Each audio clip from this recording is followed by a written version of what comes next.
So what's going on YouTube? I haven't definitely been absent for a little bit. Apologies, but been dealing with the semester. But yeah, I'm very excited to talk about this video and the project I have accomplished. So, as you all know, this channel is dedicated for mathematics, data science, data analytics, mathematical modeling, all that sorts. So yeah, with the recent rise of humanoid robots, have you seen the Tesla bots, the figure ones, the cool ones by Clone? Um, yeah, these algorithms have definitely played a huge part in regards to these machine learning and deep learning parts for these robots. But so I definitely wanted to make a robot for myself and etc. I guess like a new toy for myself to play around with these algorithms. So yeah, let's show you what I made. Hey Zeta 1, could you hand me my pug?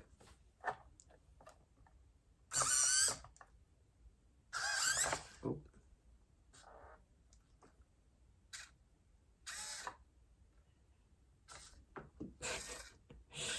Thank you, friend. So we got our pug, and this is my robot. So we'll dive a little bit deeper into how this works. Right, so that was a little demo showing how Zeta 1 works. It's obviously able to do very easy program tasks such as pick up cups, pick up this at this exact location. But my end goal for this was to incorporate some very machine learning / deep learning algorithms and train it on Google's T4. I was going to use potentially CUDA to at least paralyze this whole process while training this model. But this is just very future steps, and I'm going to dive into this later. But for right now, as you all saw the demo, that's how my Zeta 1 works. So yeah, this whole process really took 3 days to manufacture, but in general, I'd say it took 2 weeks altogether. These 2 weeks, I was pretty much waiting for all these pieces because I don't have Amazon Prime. So I waited the free option. But in the meantime, I was able to 3D print all the pieces for the arm. So I'm going to go over the software and how I 3D printed it, potentially the machine on which I 3D printed it, and then I'm going to go into further detail on the robot. So yeah, let's cut into that.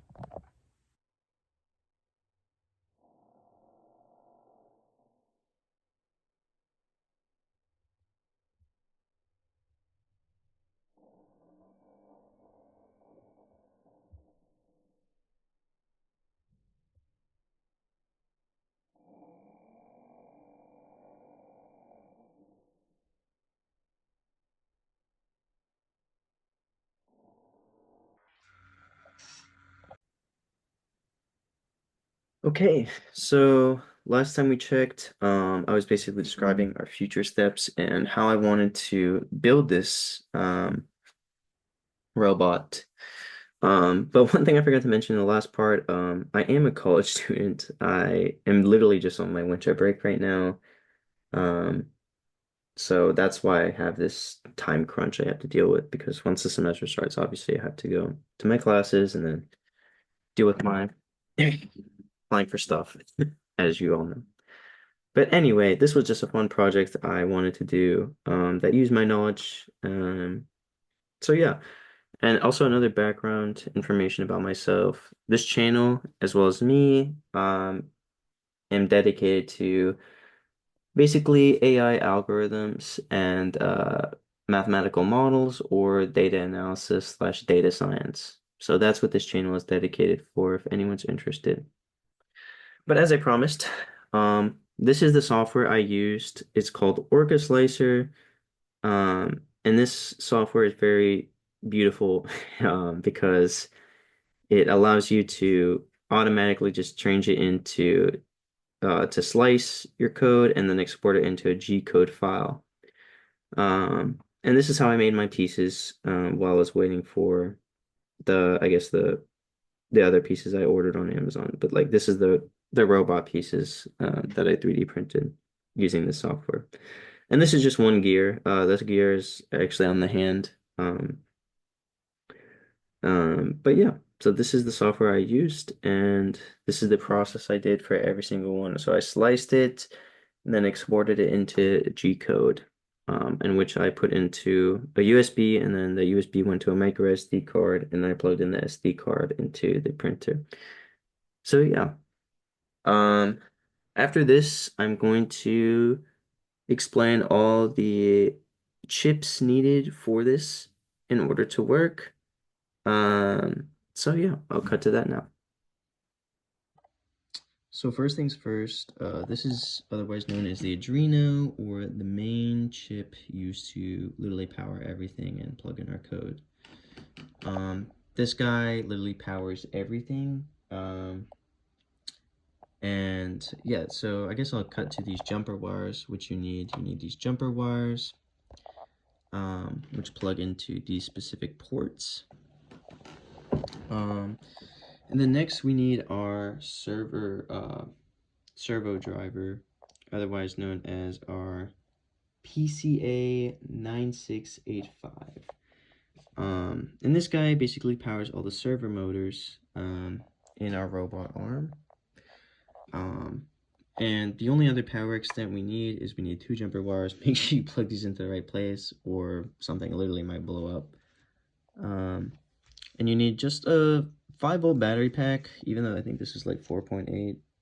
I guess 4.8 volt. Good enough. Gets the job done. But yeah, so that's all really you need in order to power at least the 6 servo motors. So we have 2 up here, 1 here, 1 here, 1 here, and 1 right here. We do have one last motor, a rotor motor, which is, we could use a servo motor down here, but it's, I think, not powerful enough. So we use this rotation motor called the Nemo 17. It's buried deep in there, and it's used in this wire over here. So yeah, that is all the steps needed for our Zeta 1.